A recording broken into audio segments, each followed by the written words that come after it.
Message du ministre provincial de l'Agriculture, Pêche et Élevage de la province de l'Ituri. Appel à l'unité et la cohésion provinciale face à la situation sécuritaire et politique préoccupante de la province de l'Ituri. Mesdames et messieurs, chers compatriotes, face à la situation préoccupante de l'ère caractérisée par la recrudescence de l'insécurité,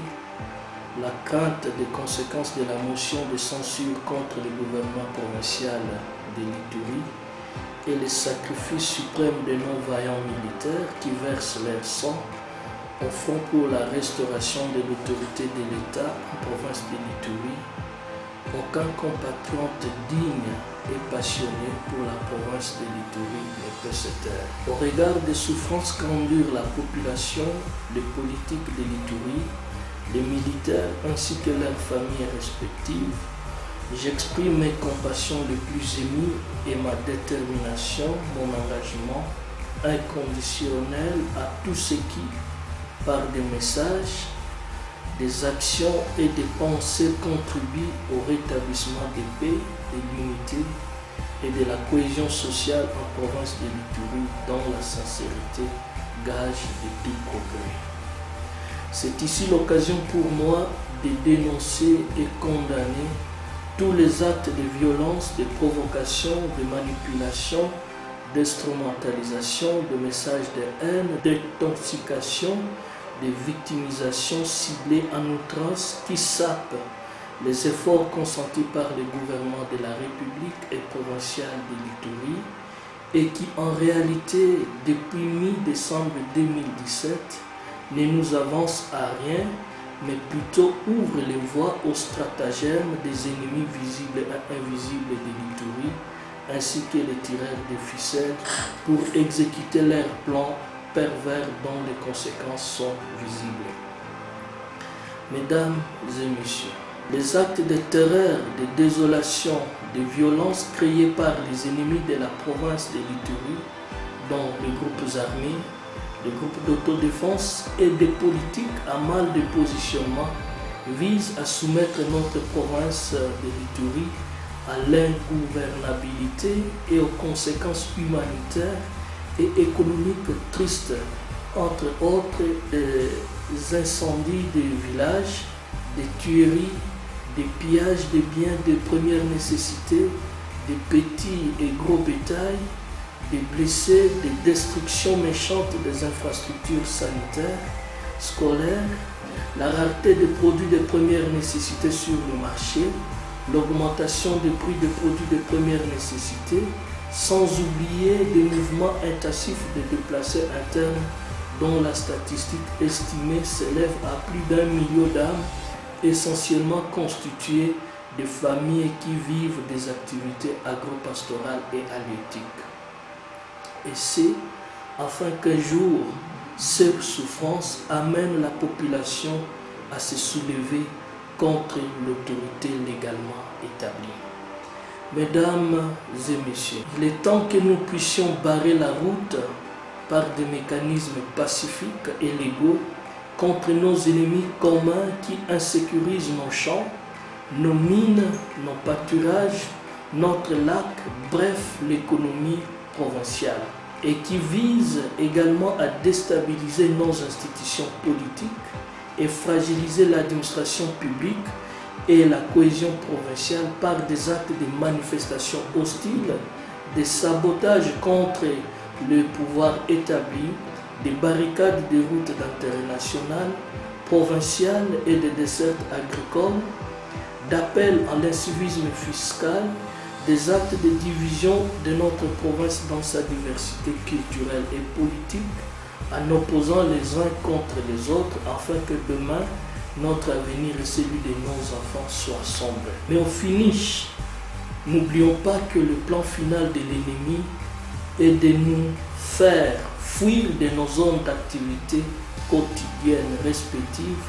en nous dépouillant de nos richesses et de nous forcer à la mendicité et à la longue de nous rendre leurs esclaves.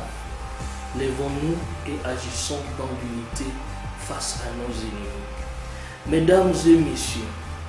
Malheureusement, à ce jour, il me semble que nous sommes quasiment tombés dans le piège du plan pervers de nos ennemis, source de manipulation de la jeunesse et des politiciens à mal de positionnement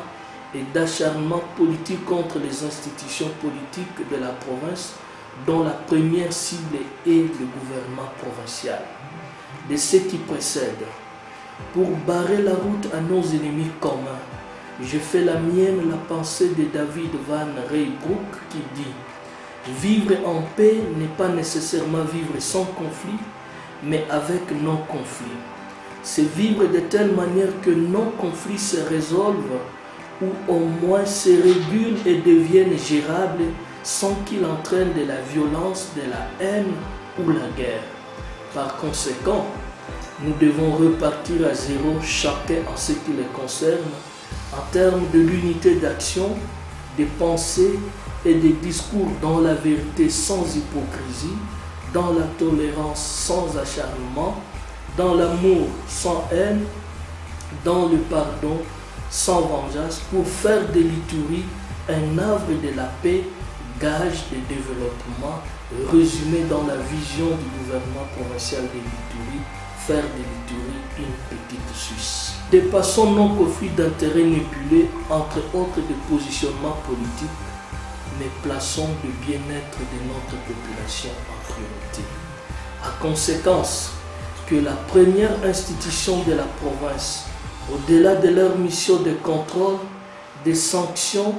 puisse doter la province des édits capables de renforcer les liens sur les matières qui nous unissent, entre autres dans le secteur de l'agriculture, pêche et élevage. À titre illustratif, respectivement, les édits portant l'organisation de l'agriculture, les édits portant l'organisation du pastoralisme et enfin l'édit portant l'organisation de pêche et l'aquaculture sur le lac Albert. Nous, en tant qu'exécutif, de demeurer toujours à l'écoute de notre population dans l'humilité et d'apporter des solutions idoines à leurs problèmes par des actes réglementaires et des plaidoyers payants. C'est dans ce cadre que mon ministère avait annoncé en date du 7 avril courant l'implémentation du projet de renforcement des moyens de substance et de résilience en province de l'Ituri dans 3 secteurs, agriculture, pêche et élevage, et les 9 axes qui malheureusement se heurtent aux pièges nous étendus par nos ennemis communs tels qu'ici au détail. Que les groupes armés et d'autodéfense reviennent à la raison humaniste. Au cas contraire, ils seront bannis de la province de l'Ituri afin que les dignes filles et fils jouissent des richesses et des véritables paix dans leur province. Mesdames et messieurs, pour clore, que l'Éternel des armées exauce notre prière et restaure la sécurité, l'unité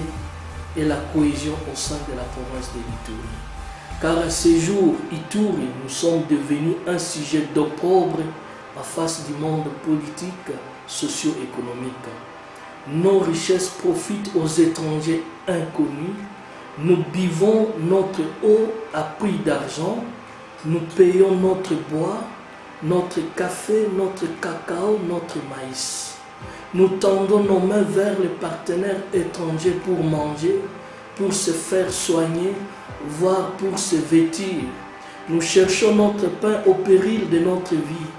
La joie a disparu de nos cœurs. Le deuil a remplacé nos danses. Oui, donne-nous encore des jours comme ceux d'autrefois, où l'Itour était réputé un grenier agricole, Itour viande,